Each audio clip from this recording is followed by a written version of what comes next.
오늘 여러분과 함께 또 같이 말씀을 나눌 수 있어서 너무너무 감사합니다. 어제도 찬양이 너무 좋았고 오늘도 찬양이 너무 감사하고 또 이렇게 함께 또 같이 기도하고 말씀 나눌 수 있어서 너무 감사합니다. 자, 오늘은 이제 두 번째 날로 어저께는 죄와 상처가 어떻게 별이 되는지를 살펴보았는데요. 오늘은 우리의 삶의 고통을 하나님께서 어떻게 별처럼 빛나게 하시는지를 좀 살펴보도록 하겠습니다. 자, 여러분, 우리 주님이 우리와 고통 속에 함께한다 하는 말을 우리가 잘 알고 있잖아요. 그런데 사실 고통 속에 함께하기를 원하세요? 고통이 없게 하시기를 원하세요? 솔직히 뭐 고통 가운데 함께하면 뭐해? 고통을 없게 해주셔야지. 솔직히 인간적으로 그런 생각이 들 때가 참 많지 않습니까? 저도 정말 그럴 때가 참 많더라고요. 우리 하나님이 좀 약간 이상한 은사가 있으세요. 그게 뭐냐면 평소에 말 많으신데 힘들고 어려울 때 침묵하시는 은사가 있으세요. 힘들어 죽겠는데 하나님 어디 가셨습니까? 이러면은 대답이 없으세요. 무단결근, 조퇴, 뭐 아니면 행방불명. 네. 그래서 늘 우리를 힘들게 하는 게 뭐냐면 Silence of God, 하나님의 침묵이죠. 아무런 액션도 없고 그냥 반응이 없으세요. 그래서 힘들다 보면은 저도 막 그럽니다. 하나님 자꾸 이런 식으로 나오시면 저 목사고 뭐고 안 합니다. 그러고 나면 한마디 하세요. 미안하다, 사랑한다. 드라마 제목 하나 던져놓고 또 조용하십니다. 드라마 제목 같은 미안하다, 사랑한다. 그 한마디면 다 되는 것 같은 느낌. 그럴 때 도대체 하나님은 왜 우리의 삶 속에 고통이 있게 하실까? 여러 생각이 참 들게 되어지죠. 하나님께서 함께 하신다라고 하면 꼭 시간 못 맞추시는 일에 능력 있는 것처럼 하나님은 내가 원하는 타이밍에 꼭 역사 안 하세요. 내가 힘들 때 가만히 계세요. 내가 고통스러울 때 내버려 두는 것 같아요. 왜 그러실까? 왜 그렇게 타이밍을 못 맞추실까? 실제로 어떤 시인이 말한 것처럼 행복은 천천히 다가와서 한순간에 사라지고 불행은 한꺼번에 밀려와서 천천히 떠난다. 느낌이 확 오시죠? 행복은 정말 우리에게 너무너무 천천히 다가오고 겨우 좀 왔나 싶으면 한순간에 사라지고 불행과 고통은 정말 폭풍처럼 밀려와서 지긋지긋하게 떠나지 않고 우리를 붙들고 늘어지는 것 같은 그런 생각이 들 때가 많습니다. 저도 오늘은 좀 간증을 제가 좀 하겠는데요. 저희 아버님도 참 그랬던 것 같아요. 과수원을 한 3배로 확장을 하셔가지고 진영에서 단감 과수원을 했거든요. 제가 단감은 좀 압니다. 네. 그래서 딱 잡으면 이거 15kg짜리 한 박스에 50개짜리인지 60개짜리인지 120개짜리인지 바로 알아요. 네. 그럴 정도로 일을 많이 해봤었는데 정말 온 가족들을 위해서 과감하게 투자를 하겠다. 지금까지 노하우를 쌓았으니까 3배로 늘리겠다. 그래가지고 하나 하시던 과수원을 3개로 늘렸어요. 그리고 이번에 확실하게 투자해서 이번에 제대로 성공해서 우리 가족들이 이제는 안정적으로 살아야지. 왜냐하면 아버님이 사업하다가 쫄딱 망해가지고 그래서 온 집안에 빨간 딱지 붙고 쫓겨나던 그런 경험들이 있죠. 그날도 저희 아버지는 폼 잡으셨어요. 가족들 회의한다고 다 모아놓고 걱정하지 마라. 예비가 있지 않냐. 어떤 일이 있어도 난 뚫고 나간다. 염려하지 마라. 아버지만 믿고 따라와. 그랬는데 그날 새벽에 제가 화장실 가는데 보니까 베란다에 앉아 계시더라고요. 뭐 하시나 이러고 뒷모습을 쳐다봤는데 저희 아버님이 한덩치 하셨거든요. 허리 48인치. 허리 48인치. 네, 대단한 체구셨어요.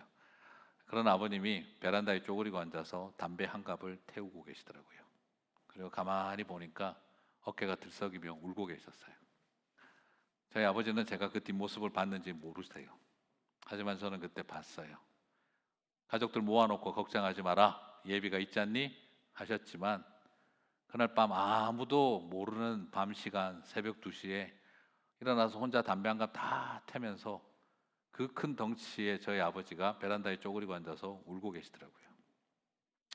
그랬던 고통과 아픔의 시간들을 보냈기 때문에 이젠 너무너무 세상과 사람에게 지쳐서 흙은 정지 가겠지. 그리고 땀방울은 정지 가겠지. 그래서 귀농을 하셔서 저는 졸지에 후천적 농민의 아들이 되고 말았던 거죠. 그렇게 열심히 살아오셨던 저희 아버지가 이제 인생의 모든 것을 걸고 한번 해보겠다라고 던지셨어요. 그런데 그 해 하필이면 아버지가 나름대로 노하우를 쌓고 모든 걸 던졌다라고 생각하고 세 배를 확장했던 그 해에 다른 때보다 2주 빨리 서리가 떨어져 가지고 수확해 놨던 모든 것들이 서리를 맞고 말았어요. 한 해 농사 완전히 망쳤습니다. 그래도 저희 아버지는 저희들 모아놓고 또 걱정하지 마라. 애비가 있지 않니? 그렇게 이야기를 하셨는데 그런 아버지 모시고 그때가 또 환갑이시고 다 환갑이 아니라 이제 생신이실 때 저희가 선물로 그냥 그 보험도 들어드리고 건강 검진도 받게 해드려야지 하고 저희 아버님을 모시고 병원에 갔었어요. 그런데 건강 검진을 받고 나니까 간암 말기 환자라고 하는 거예요. 그리고 이젠 더 이상 손쓸 수가 없는 상태에 와 있습니다라고 이야기를 했고, 그리고 또 그때 하필이면 또 IMF가 터졌어요. 그래서 모든 사람들이 다 무너지고 모든 원자재비는 다 오르고, 그리고 세 배나 돈을 다 털어서 투자했던 저희 아버지는 이제 모든 걸 다 날릴 판이 됐는데다가 간암 말기 진단을 받으셨어요. 막내 동생 결혼식은 그래도 봐야 된다 끝까지 버티셨다가 결국 결혼식 얼마 앞두고 돌아가셨고, 그리고 그때 눈물을 참으면서 결혼식을 했던 기억이 지금도 납니다. 그리고 나서 저희 어머니는 그래도 살아남아야 되니까, 그리고 그때 다 뺏겼어요. 다 뺏겼어요. 사람이 얼마나 무서운지, 돈 앞에 얼마나 사람들이 잔인한지 그때 제가 다 말로 표현할 수 없다는 걸 느꼈어요. 아버님이 그 리스비라 도집이라 그러죠. 1년 동안 쓰는 그 계약을 했는데 그날 분명히 아버님이 돈을 들고 가셨어요. 제가 운전을 해드렸으니까. 그 주인집 앞에 가서 차를 대고 같이 들어갈까요? 아버님이 아니야, 내 형님하고 이야기 좀 할 게 있으니까 넌 기다려라. 그리고 그 돈을 들고 들어가셨고 분명히 페이를 하셨는데, 근데 아버님 돌아가시고 나니까 렌트비 내놔라고 이야기를 하시더라고요. 아버님 무슨 말씀이십니까? 제가 저희 아버지하고 집 앞에까지 제가 운전하고 왔고 제 손으로 아버님 손에 돈 봉투 쥐어 드리고 들어가셔서 페이를 하셨는데 아니 못 받으셨다니요. 어허, 얘가 이게 거짓말을 나를 사람을 만드네. 그럼 영수증 가지고 오든지. 근데 저희 아버님 또 참 잘하신 게 남들 돈 빌린 거는 차용증 다 써주고 당신이 빌려준 건 하나도 써놓고 받은 게 없으시는 분이셨거든요. 그러는 일들을 겪으면서 저는 한동안 밤마다 계획을 세웠습니다. 어떻게 하면 알리바이 완벽하게 만들어서 저 과수원을 불태워버릴까 이런 생각을 할 정도로 밤마다 제가 분노를 이겨내지 못할 만큼 괴로웠어요. 그리고 난 다음 그런 상황에서 아버지 남겨놓은 빚 그거 정리하느라 너무너무 힘들었습니다.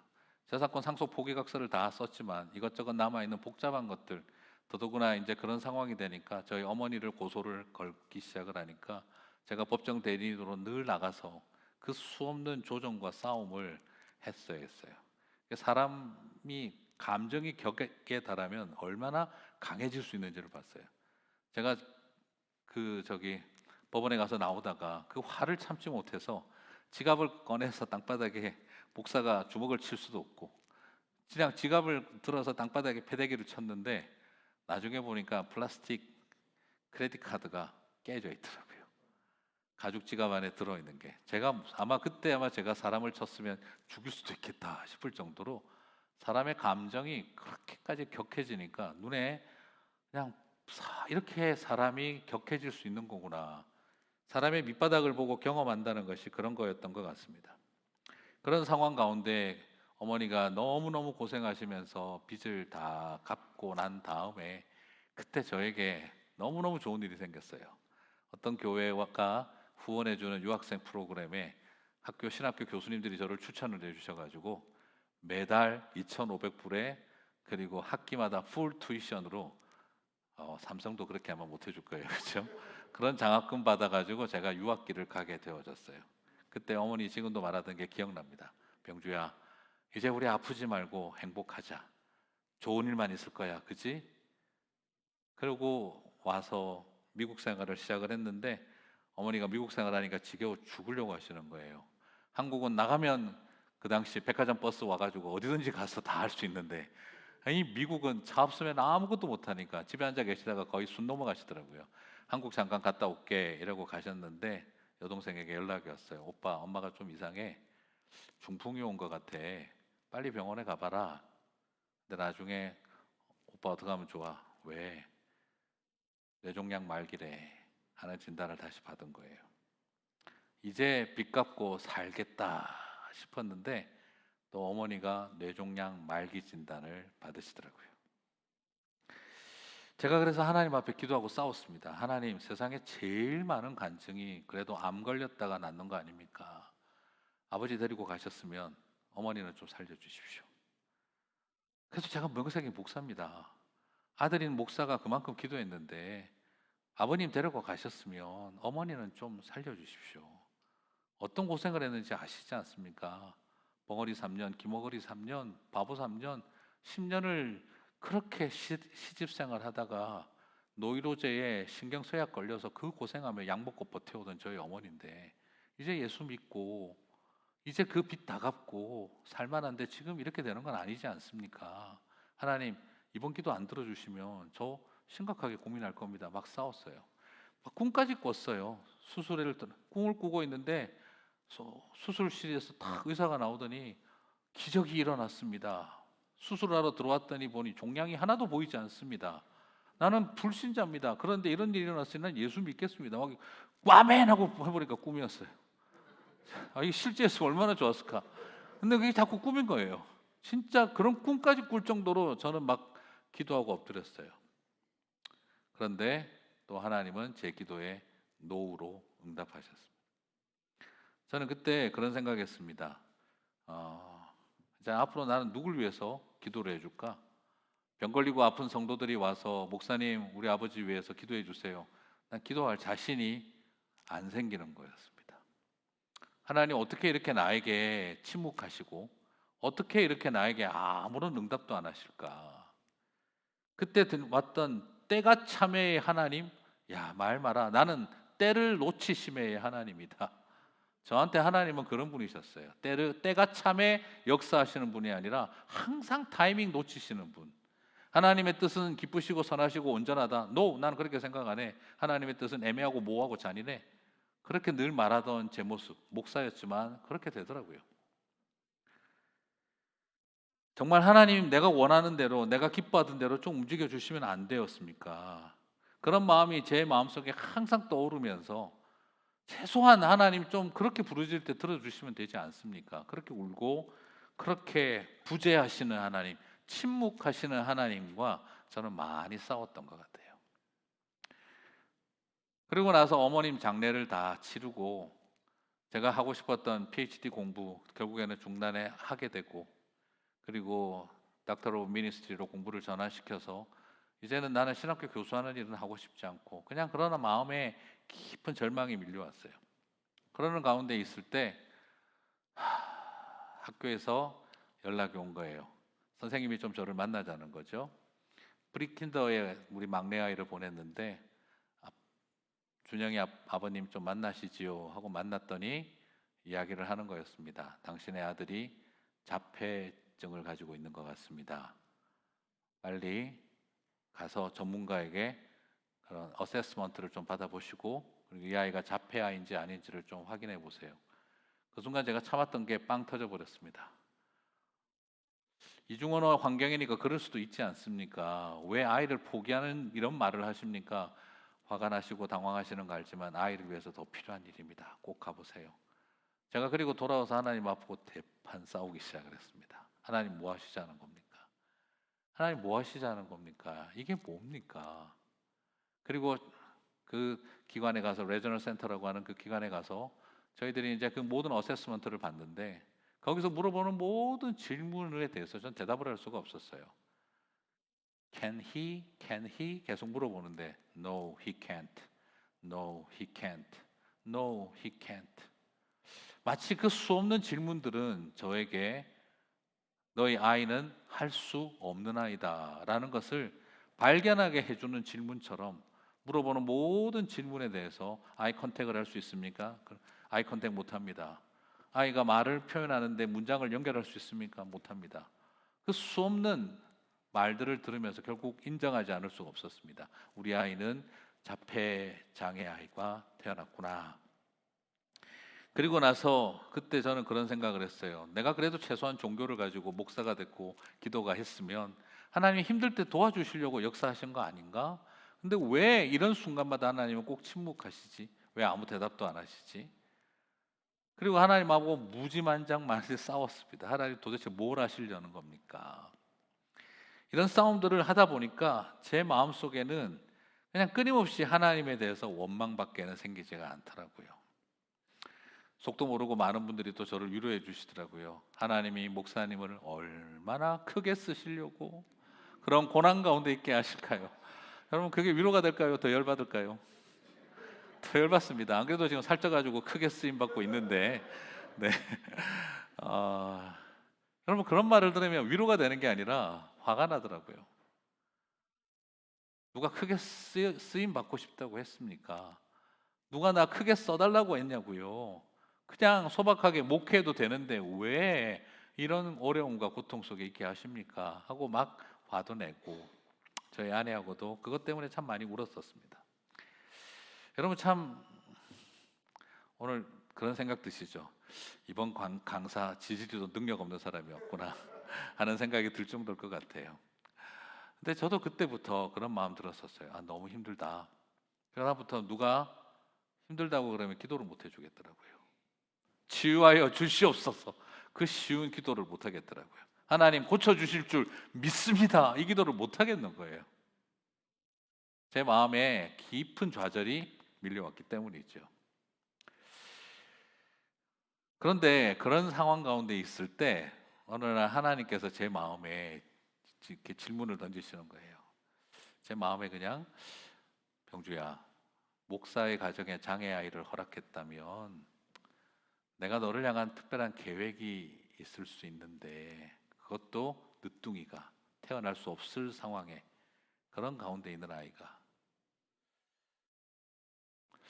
너는 목사로서 그것을 좀 알고 싶지 않니? 네가 아이를 고쳐달라고 하는 마음도 내 이해하지만 갑자기 그런 마음이 내 마음속에 기도하는데 새벽에 들어오는 거예요. 근데 그 순간 제가 또 다시 열받았습니다. 하나님 항상 이런 식이죠. 하나님 왜 꼭 이런 식이십니까? 왜 이 순간에도 저는 내 아들 살려달라고 하는 애비면 안 됩니까? 왜 이 순간에도 저희가 목사이기를 원하십니까? 장애를 가지고 태어난 아이를 가진 목사를 향한 하나님의 뜻을 아는 게 중요한 겁니까? 그런 거 다 필요 없고 그냥 내 새끼 좀 고쳐주세요. 그렇게 요구하는 애비로 나가면 안 됩니까? 왜 이런 순간에도 나에게 아버지이기를 원하지 않으시고 왜 이런 고통의 순간에게도 목사이기를 원하십니까? 잔인하신 겁니까? 아니면 뭘 모르시는 겁니까? 왜 나에게 자식 문제 때문에 가슴 치고 있는 저를 향해 왜 목사이기를 원하십니까? 그냥 좀 애비처럼 기도하면 안 됩니까? 막 그렇게 하나님하고 싸웠어요. 그 마음 알고 다 아는데 내가 너에게 허락한 특별한 이유 다 필요 없습니다.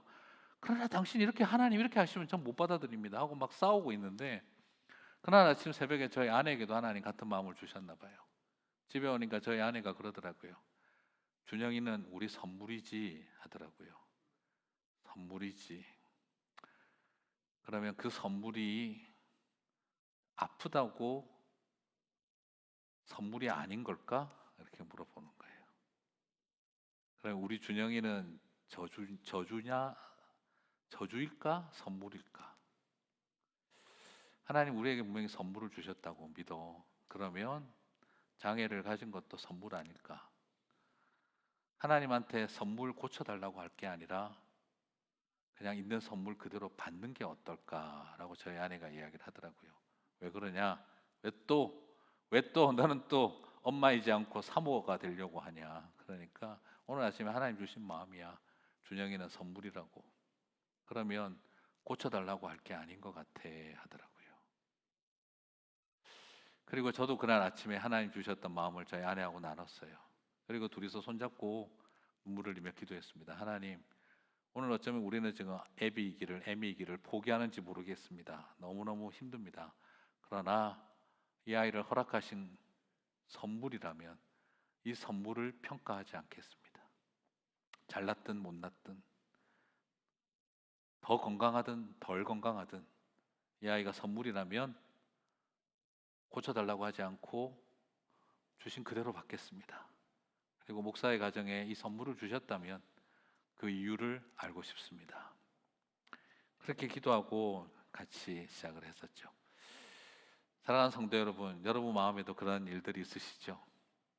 나중에 천국 가면 꼭 따지고 물어보고 싶다 하나씩 있으시죠? 왜 그러셨어요 그때? 왜 그때 침묵하셨어요? 그때 하나님 왜 그런 상황을 그냥 허락하셨어요? 나중에 천국 가서 따지고 물어보고 싶은 거 꼭 있죠? 예, 근데 여러분 질문 드릴게요. 가서 나중에 따지고 물어보고 답을 들으면 시원하실까요? 더 열받을 것 같으세요? 솔직히 답을 들으면 시원하실 것 같으세요? 아니면 더 열받을 것 같으세요? 저 나중에 왜 우리에게 자폐장애를 가진 아들을 주셨어요? 하고 설명 쫙 들으면 나올까요? 정말 하는 생각이 들까요? 아마 우리의 삶 속에 다 그럴 겁니다. 그런데 여러분 아시죠? 나중에 가면 꼭 따지고 물어봐야지 하나님한테 생각하는 것들이 있는데 살다 보니까 어떠세요? 머리는 끄떡끄떡하지가 않는데 머리는 도리질을 하는데 가슴이 끄떡끄떡하는 거 느끼지 않습니까? 다 삶에 힘들고 어려웠지만 내 머리는 동의가 안 되었지만 흘러가는 세월 속에 내 마음이 끄덕이고 있는 것을 경험할 수 있을 겁니다. 지금도 아마 그렇게 다 살고 계실 거예요. 그래서 나중에 꼭 따지고 물어보겠다고 했지만 주님 앞에 가면 됐습니다. 다 알 것 같습니다. 머리로 이해하는 삶이 있지만 사실 가슴으로 받아들이는 삶이 있죠. 우리에게 그런 과정인 것 같아요. 오늘 제가 이야기를 드리는 이유는 다윗도 그렇기 때문입니다. 여러분 다윗 하면 어떤 생각이 드세요? 다윗 하면 하나님에게 제일 사랑받은 사람, 하나님과 항상 영적으로 소통되던 사람. 다윗 하면 어떤 생각이 듭니다. 기도하면 다 응답받을 것 같았던 사람. 다윗 하면 하나님이 항상 함께하고 동행해 줬던 사람, 모든 전쟁터에서 생명 지켜주시고 다 했던 그런 사람이었겠지 싶어요.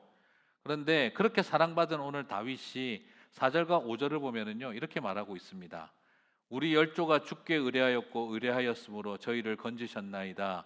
저희가 주께 부르짖어 구원을 얻고 주께 의뢰하여 수치를 당하지 아니하였나이다. 우리 조상들은 어땠다고요? 하나님한테 기도하고 하나님을 의지해서 수치를 당하지 않고 다 응답받았습니다.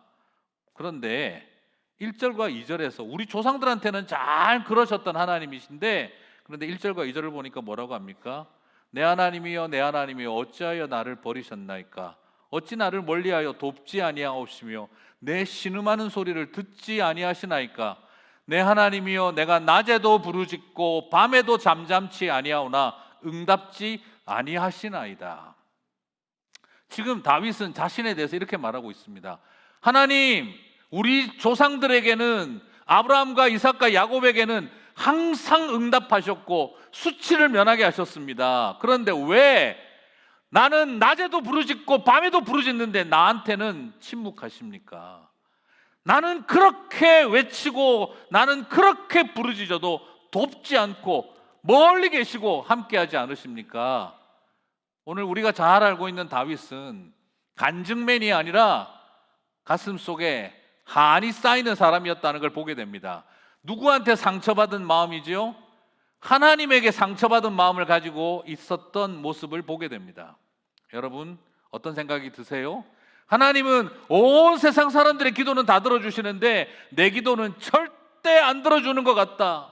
다른 사람들의 수치는 다 씻어주시는 것 같은데 내 인생의 수치는 씻어주시지 않는 것 같다. 공감이 되십니까? 다윗도 우리랑 똑같았던 것입니다. 여러분 사실 그렇잖아요. 다른 사람들 간증 집회 들어보면 어때요? 하나님 살아계신 것 같다 느껴지시죠?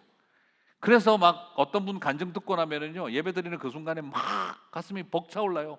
와 하나님 저렇게 역사하셨구나. 은혜 받고 집에 오시면 어떻게 돼요? 열받죠. 근데 왜 나는 그런 일이 안 일어났지?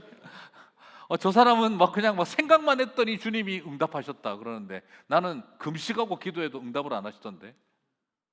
저 사람은 그냥 생각만 했는데 하나님께서 막 탁 예비하셔가지고 그냥 누가 물질로 도와주셨다 이러는데 나는 멀쩡한 지갑에 돈이 없어지는데 왜 이렇게 되는 걸까? 다른 사람 간증 들으면 하나님 살아계신데 나 자신을 돌아보면 하나님은 무능하신 것 같아요.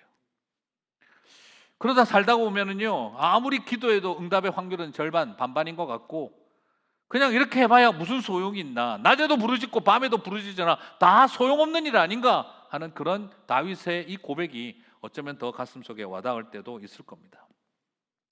제 마음에도 그런 마음의 상처가 계속 있었습니다. 어떻게 하나님은 이럴 수가 있을까? 내 마음속에 어떻게 이런 일이 있을 수 있을까? 그럴 때마다 오늘 저는 이 시편을 바라보면서 마음이 너무너무 기쁨이 왔었어요. 왜 그러냐? 말씀의 위로를 받아서가 아니라 속이 시원했어. 그러다가 제가 시편 22편을 묵상했거든요. 막 그냥 내 감정과 기분을 성경이 너무 잘 적어 놓은 거예요. 22편 6절을 보니까 나는 벌레요, 사람이 아니라. 그래, 지금 내 기분이 그렇다. 내가 지금 무슨 목사야, 나는 지금 하나님 앞에 내가 아무런 응답도 못 받는 그런 무능한 목사. 그 와중에 자식까지 장애를 안고 태어난 그런 상태. 하나님은 나를 사랑하지 않는 것 같다. 막 이런 생각이 막 가슴속에 밀려 들어오더라고요. 14절 15절을 보니까 그렇게 와닿더라고요. 나는 물같이 쏟아졌으며 내 모든 뼈는 어그러졌으며 내 마음은 촛밀 같아서 내 속에서 녹았으며 내 힘이 말라 질그릇 같고 내 혀가 이틀에 붙었나이다. 주께서 나를 사망의 진토에 버려 두셨나이다. 저는 이런 표현을 읽으면서 그래, 진짜 하나님이 이 인간의 고통을 이해할까? 정말 잘 적어놨다. 그래, 이게 인생의 고통이야. 하나님이 정말 알까? 하나님, 고통을 아십니까? 인간의 이런 절규와 부르짖음을 당신은 아십니까? 잠 못 이루는 애비된 자들의 그 처절한 부르짖음을 하나님 당신은 이해하십니까? 그래요, 자식 안 놓고 안 키워보셔서 모를는지도 모르지요. 사업하면서 사람한테 배신당하고 짓밟혀 보지 않으셔서 모르시겠지요. 암에 걸려서 언제 죽을지 모를 불안과 두려움 속에 그 수없는 항암 치료를 받으며 그 버텨야 했던 세월들을 하나님 모르시겠지요. 막 혼자서 막 그냥 기분이 막 들떠가지고 이 보시라고, 이게 바로 인간의 고통입니다. 하나님, 부르짖어도 응답하지 않는 하나님 앞에 우리가 당하는 서러움이고 고통입니다. 막 이런 생각이 제 마음속에 넘치더라고요. 그렇게 막 기쁘게 시편 22편을 읽고 있는데 갑자기 머릿속에서 띵 하는 거예요.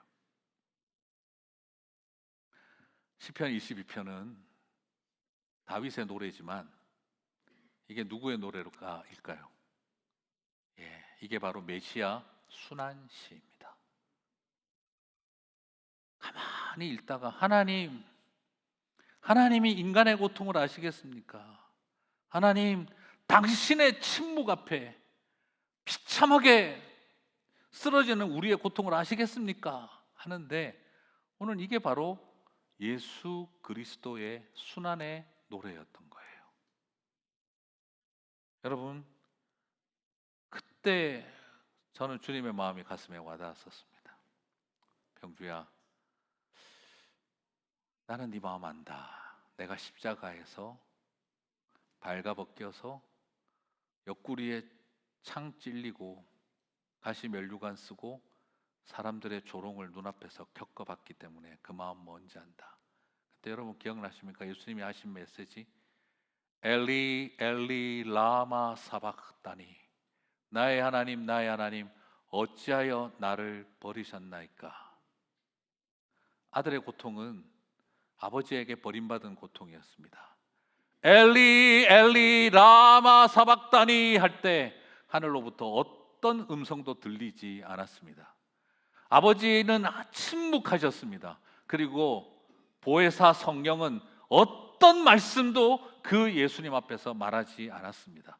그저 예수님은 철저한 고독 속에 십자가에서 나의 하나님 어찌하여 나를 버리셨나이까 그렇게 울부짖고 있지만 하늘로부터 어떤 대답 소리도 들리지 않았습니다.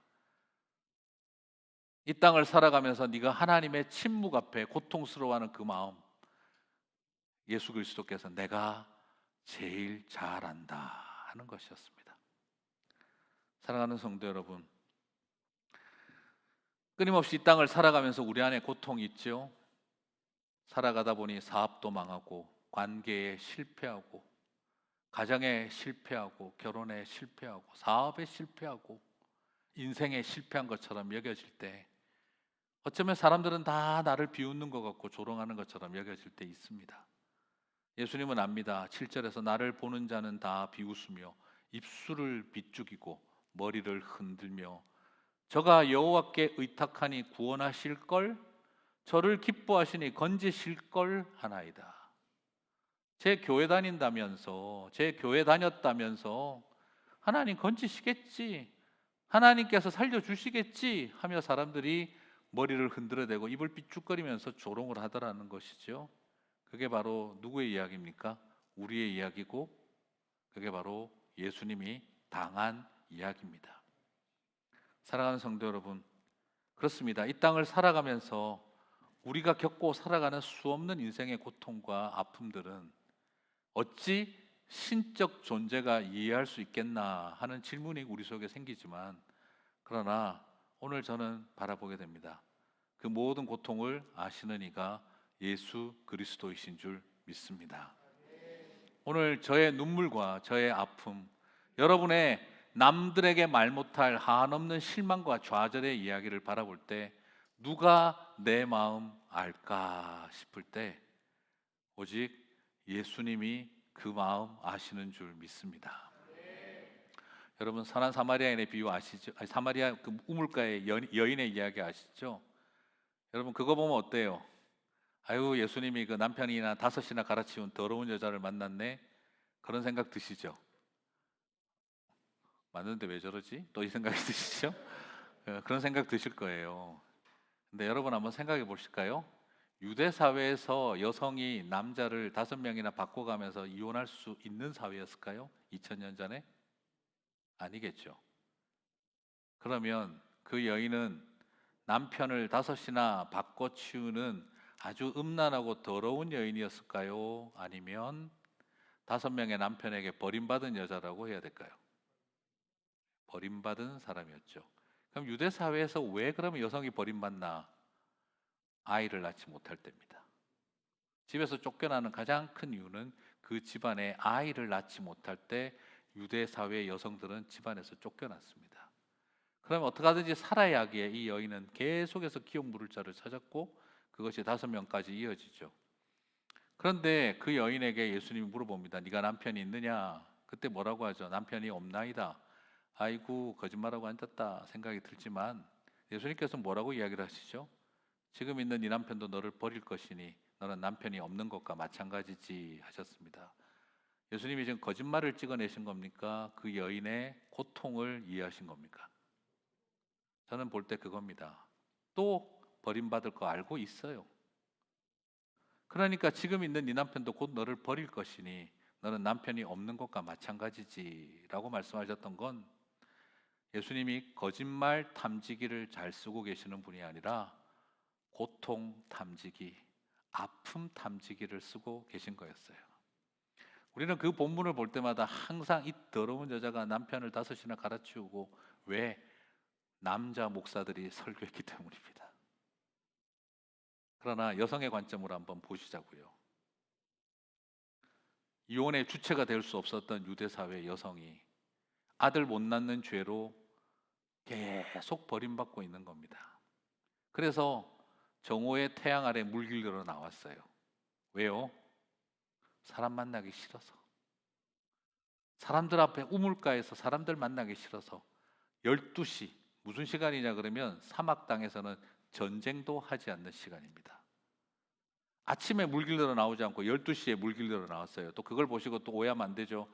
낮에 퍼질러 자다가 점심때 물 떠러 나왔다 이렇게 생각하시면 안 돼요. 바로 뭡니까?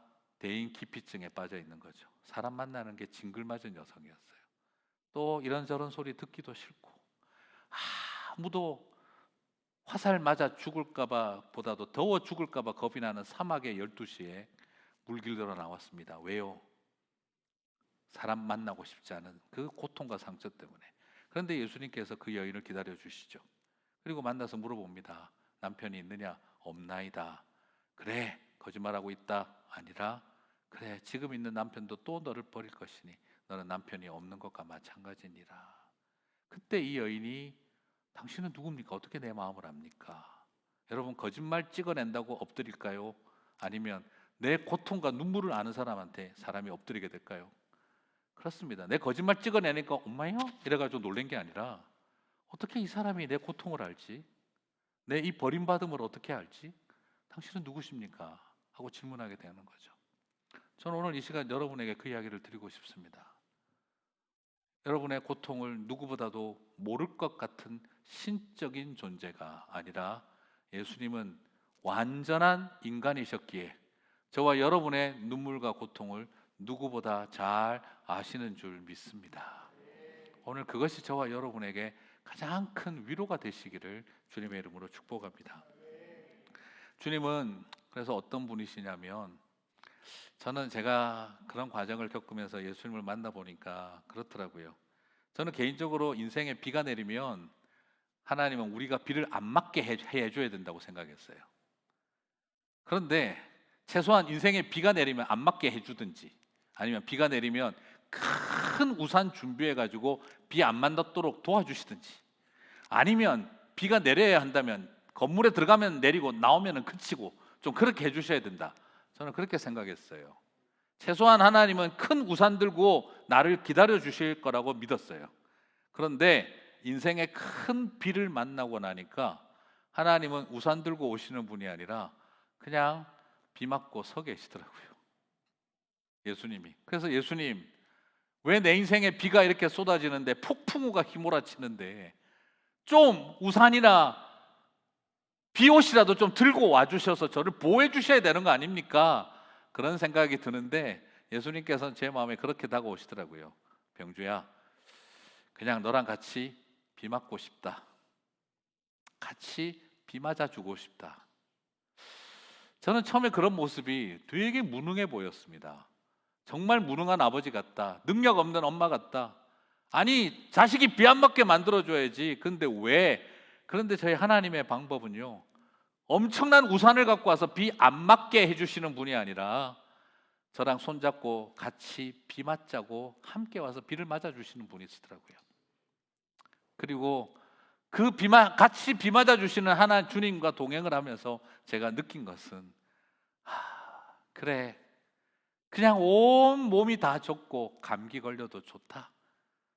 주님과 함께 비를 맞는다면 나는 이 길을 걸어갈 수 있겠다 하는 생각이 들었어요. 여러분, 인생에 밝은 날, 좋은 날만 있을까요? 그러면 곧 사막 되겠죠. 그러나 우리의 인생 가운데 수없는 폭풍우가 휘몰아치는 날이 온다 하더라도 주님은 너네 혼자 가봐라고 하는 길이 아니라 우리가 그 폭풍우를 견디며 걸어가는 그 길을 같이 손잡고 함께 비 맞고 가주시는 분이라고 저는 믿습니다. 그렇게 감기 걸리면 좋습니다. 그렇게 걸리는 열병도 좋습니다. 같이 함께 누군가 이 자리를 지켜주고 같이 가주신다면 인생의 폭풍우를 만나고 어떤 고통 가운데 있다 할지라도 우리는 그 길을 걸어갈 때 기쁨과 평안을 누릴 수 있기 때문인 것이지요. 오늘 저희 마음속에도 가장 힘들었던 고통과 어려움은 그거였습니다. 그래서 늘 하나님 앞에 싸웠지요. 하나님, 내 인생의 이 고통만 거두어 주시면 예수님은 살아계신 하나님인 것을 내가 증거하겠습니다. 그런데 말이죠, 주님 그걸 원하지 않으신 것 같아요. 여러분, 사람들이 예수님 앞에 서서 다 뭐라고 했습니까? 수많은 사람들이 십자가 앞에 있는 예수님한테 와서 뭐라고 했습니까? 십자가에서만 내려와봐라. 이 고통만 한번 피해봐라. 네가 이 고난을 이겨내는 것만 한번 보여줘봐라. 그러면 우리가 메시아인 것을 믿어줄게.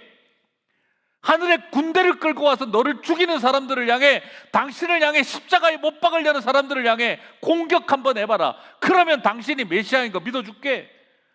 사람들은 그때 다 그랬습니다. 십자가 앞에 와서 네가 이 십자가를 피하기만 해봐라. 십자가를 걷어치우고 너를 십자가에 매달려는 사람들을 공격해봐라. 그러면 메시아인 걸 인정할게. 근데 여러분, 지금 우리가 하고 있는 일이 뭐죠? 하나님, 내가 이 인생의 십자가에서 내려가게만 해주십시오. 그러면 하나님 살아계신다는 걸 내가 증거하겠습니다. 하나님, 내 인생에 이 십자가 같은 자녀를 안고 이 십자가 같은 인생을 살아가고 있습니다. 이 십자가에서부터 나를 자유롭게만 해주신다면 하나님 살아계신다고 내가 선포할게요. 지금 내가 하고 있는 일이 그때 그 시대에 유대인들이 하는 것과 똑같구나 하는 것을 느꼈어요. 하나님, 우리 아들 장애에서 낫게만 해주시면 하나님 메시아라고, 예수님은 메시아라고 내 선포할게요. 우리 어머니 아버지 병만 고쳐주시면 하나님은 살아계시다고 내가 선포할게요. 십자가에서 한번 내려봐 놔보세요. 그러면 예수님은 하나님이라는 걸 내가 선포할게요. 결국 제가 하고 있는 말이 그 말이었구나 하는 걸 알겠더라고요. 이번 사업만 한번 잘 되게 해봐 주세요. 이번에 이 어려움만 극복하게만 해보세요. 그러면 내 하나님 믿어드릴게요. 저도 모르게 어느 틈에 그렇게 바라보고 살아왔다는 걸 제가 발견하게 되어졌던 거죠. 그래서 우리 아이를 보면서도 하나님 고쳐만 줘보세요. 그러면 내가 당신을 믿을게요. 그런데 저희 아내가 저에게 말했던 것처럼 준영이는 선물이지 고쳐달라고 해야 할까? 아니면 감사하게 받아야 할까? 준영이가 우리 인생의 십자가야? 아니지, 선물이야. 사랑하고 그렇게 하면 되지 않아. 저는 그게 지금도 저에게 큰 어려움이었지만 저는 예수 그리스도께서 우리를 다 아시기에 오늘 저의 마음, 여러분의 마음도 다 아시리라고 믿습니다. 저희 아들이 그렇게 힘들었어요. 밤마다 울었어요. 아파트에서 쫓겨날 뻔도 했고 뭘 모를 때는 저도 그냥 겨울 이불 꺼내가지고 LA에서 애가 울면은 둘둘 싸가지고 때리기도 했어요. 울지 말라고. 나중에는 생각을 해보니까 얼마나 바보짓을 한 거죠. 애가 나쁜 게 아니고 애가 아픈 건데 나는 그걸 때려서라도 어떻게 할 수 있을까 했던 이 바보짓이 이게 내가 애비라는 존재였구나 하는 생각에 제가 너무너무 괴로웠어요. 근데 하나님께서 주신 선물인 걸 믿고 그리고 이 아이를 돌보고 케어하기 시작을 하면서 하나님 주신 기쁨이 너무너무 많았어요. 저희 아내가 밤마다 말씀을 읽게 해주고 묵상하고 큐티시키고 그래서 늘 밤마다 가서 참 그거 보면 아빠는 아무것도 아닌 것 같아요. 목사님 저는 그렇게 못하는데 저희 아내는 선물이니까 하면서 늘 가서 준영이 마음에 누가 계시지? 예수님이 계시지? 그러면 됐어. 계속 그것만 해주고 말씀 늘 읽어주고 말씀 같이 묵상을 하고 했는데 이 아이가 이렇게 커가더라고요. 그러면서 예배 시간에 찬양 시간에 청년부 예배를 인도하고 있는데 뒤에 엄마랑 뒤에서 앉아 있다가 그날 찬양이 되게 좋았는지 그걸 애가 갑자기 외워버렸어요. 자폐 아들 그런 거 있잖아요. 이렇게 다 그런 건 아니지만 어쩌다가 한두 번은 그럴 때가 있거든요. 모두가 다 우영우 같지는 않아요. 네, 또 그렇게 하시면 안 돼요. 네. 뒤에서 갑자기 그날 집에 돌아오는데 저희 아들이 뒤에서 준영이가 노래를 부르는 거예요. 주가 보이신 생명의 길 나 주님과 함께 상한 마음을 들이며 주님 앞에 나가니 나의 의로움이 되신 주 그 이름 예수 나의 힘이 되신 이름 예수 나의 길 오직 그가 아시나니 나를 단련하신 후에 내가 정금같이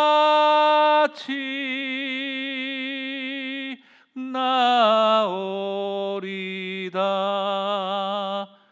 그 찬양을 뒤에서 부르는데 저희 아내도 울고 저도 운전하다가 울었어요. 그래 너의 길 오직 주가 아시나니 너를 단련하신 후에 네가 꼭 정금같이 나올 것이다.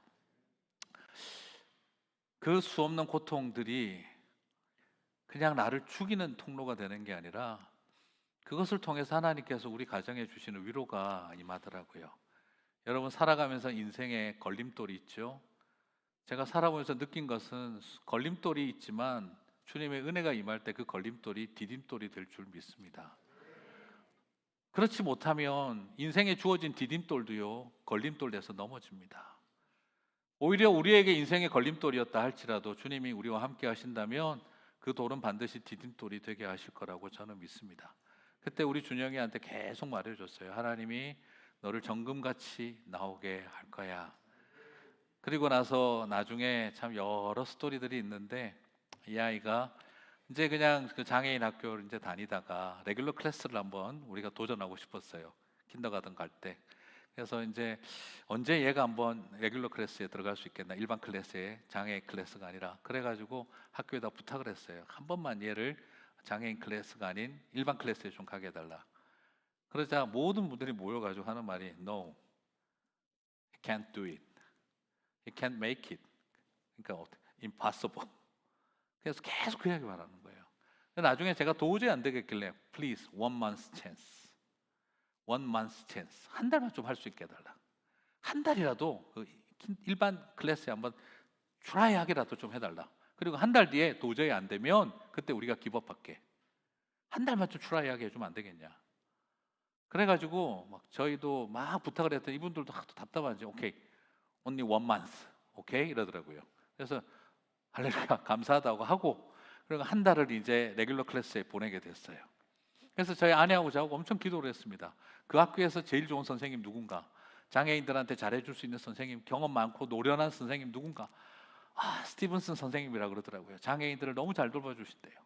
베테랑이래요. 나이도 많으시고. 그래가지고 우리는 막 그 학교 갈 때마다 그 스티븐슨 선생님 침 발라가면서 기도했어요. 그냥 하나님 제발 저 선생님이 우리 준영이 담임 되게 해달라고 기도했는데, 드디어 클래스 편성하는 날 딱 갔더니 그 선생님 반에 준영 이름이 딱 있는 거예요. 그래서 너무 할렐루야 기도 응답해 주셨다.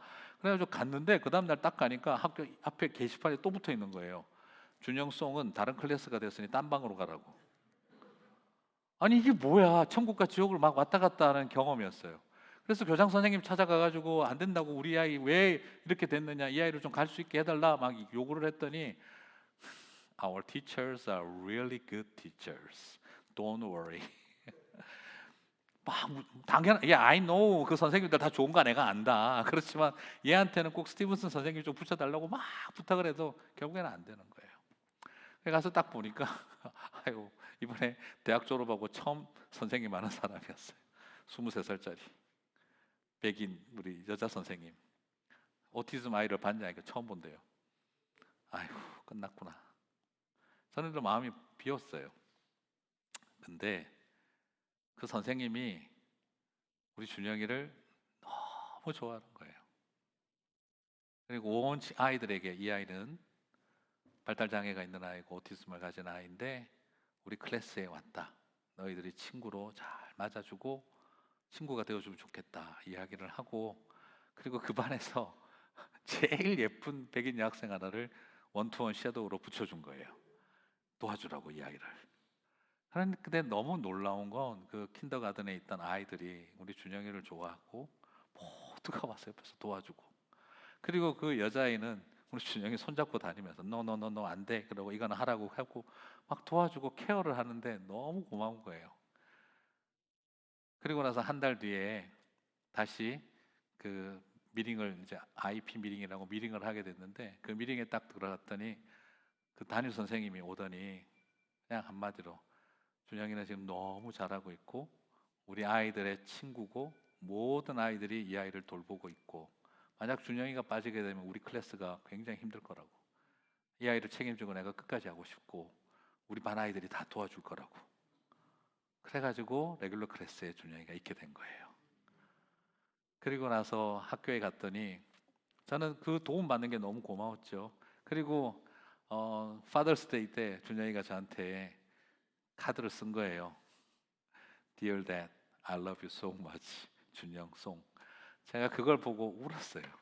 그리고 한동안 그 연필 글씨가 다 지워질 만큼 제 품에 놓고 다녔던 그래서 그 원투원 섀도우를 해주는 그 여자 아이를 만났더니, 그래서 그 엄마가 같이 아침에 학교에 애들 데리고 왔을 때 너무너무 고맙다. 너희 아이 때문에 우리 아이가 학교 생활을 잘하고 있다. 너무 고맙다 했더니 그 엄마가 저희들을 쳐다보고 눈물을 이렇게 흘리면서, 너 그렇게 생각하지 마라. 준영이를 통해 우리 아이가 변했다. 자기밖에 모르고 셀피시하던 아이였는데 네 아들을 돌보면서 우리 아이가 변했다. 힘든 사람을 배려하는 법을 배우기 시작을 했고, 자기보다 어려운 사람들의 친구가 되어야겠다는 마음을 갖게 되어졌고, 니네 아이가 아무것도 못하는 게 아니다. 네 아이를 통해서 우리 아이가 변화되고 있다 이야기를 하는 거예요. 그래서 오히려 우리가 더 고맙다. 우리 아이에게 이럴 수 있는 기회를 준 게 하나님 은혜다라고 하는 거예요. 제가 너무너무 감사하고, 그러고 나서 보니까 준영이 때문에 저희 아내가 기도하는 사람이 돼버렸어요. 저희도 고신측 출신이거든요. 예, 슈퍼 울트라 컨설버티브 투머치, 과도하게 보수적인 저희들도 교단이에요. 그런데 저희 아내가 막내 때문에 기도하는 일을 시작을 하게 됐고, 그리고 얼마나 기도가 깊어졌는지 몰라요. 요즘 저희 교회에서는 저한테 기도 부탁 안 해요. 저희 아내에게 찾아가서 기도 부탁을 다 해요. 온 교인들이. 그래서 저희 아내 보고, 당신은 지금 국정원 사역을 하고 있다. 음지에서 일하며 양지를 지향하는 그 완전히 정보국이 돼버렸어요. 저희 아내가 저한테 그 이야기를 하더라고요. 준영이가 아니었으면 나는 기도가 뭔지 몰랐을 거야 하게 되어지고, 아빠의 인생도 다 바꿔놨어요.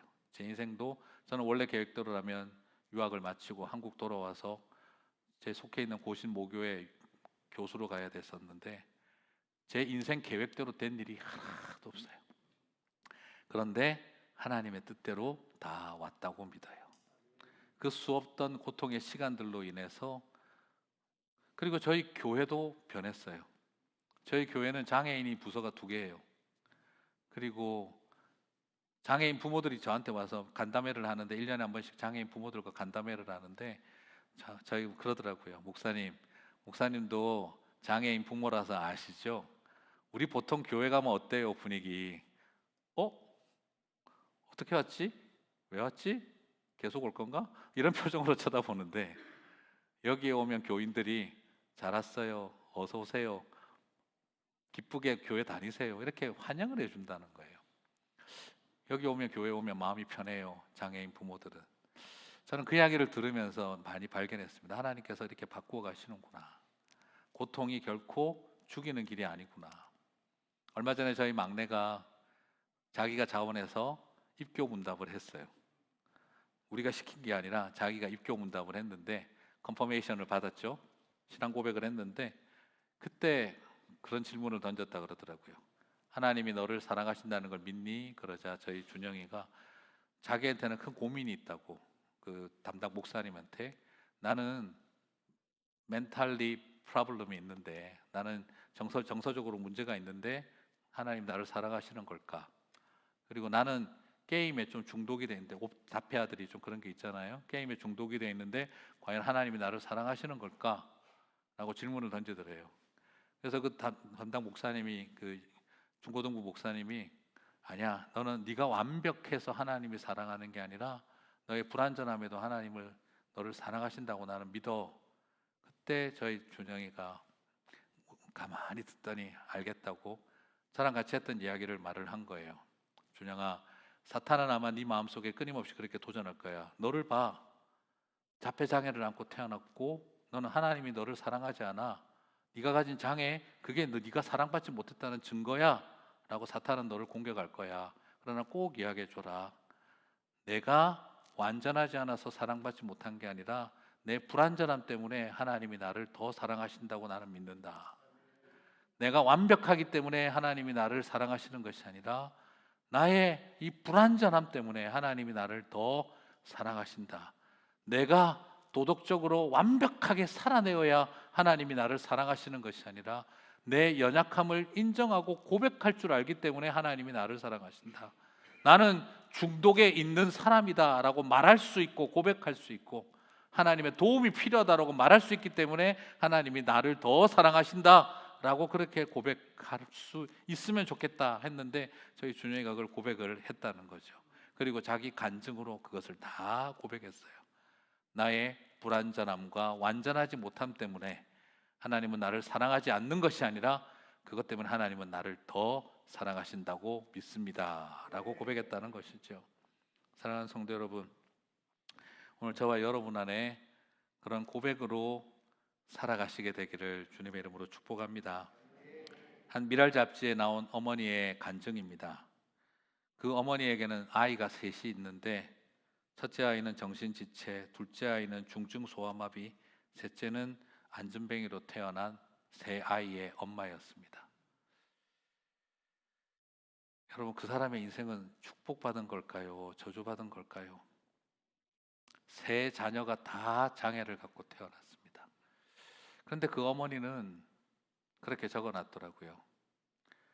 하나님께서 왜 나에게 이런 세 명이나 되는 장애 아이를 나에게 보내주셨습니까? 라고 질문했을 때 그때 하나님께서 당신의 마음에 그런 마음을 주셨다는 거예요. 내가 이 땅에 꼭 보내어야 할 3명의 아이가 있었는데 이 세 아이를 누가 맡아줄까 찾아봤다. 네가 내 눈에 들어오더구나. 너무너무 미안하다. 그러나 너라면 잘 감당해 줄 거라고 믿고 내가 너에게 보냈다. 너무너무 미안하다. 그리고 너무너무 고맙다. 그 마음을 하나님 앞에 받고 난 다음에 하나님이 나를 믿어주셨구나 하는 게 그 자매님의 마음에는 가장 큰 위로였다는 거예요. 여러분, 이 세상 살아가면서 좀 표현이 이상합니다만 제가 제일 은혜 받은 게 뭔지 아세요? 내가 하나님을 잘 믿으려고 했거든요. 그런데 그게 아니었어요. 어느 날 제가 하나님한테 들었던 제일 큰 은혜는 병주야, 나는 너를 믿는다 하는 말이셨어요. 여러분, 제가 믿을 만합니까? 천만입니다. 전 믿을 만한 인간은 못 됩니다. 그런데 하나님이 병주야, 내가 너를 믿는다 하시더라고요. 저는 그때 알았어요. 내 믿음이 큰 게 아니라 하나님의 믿음이 크시구나. 여러분 어떤 분인지 줄 아십니까?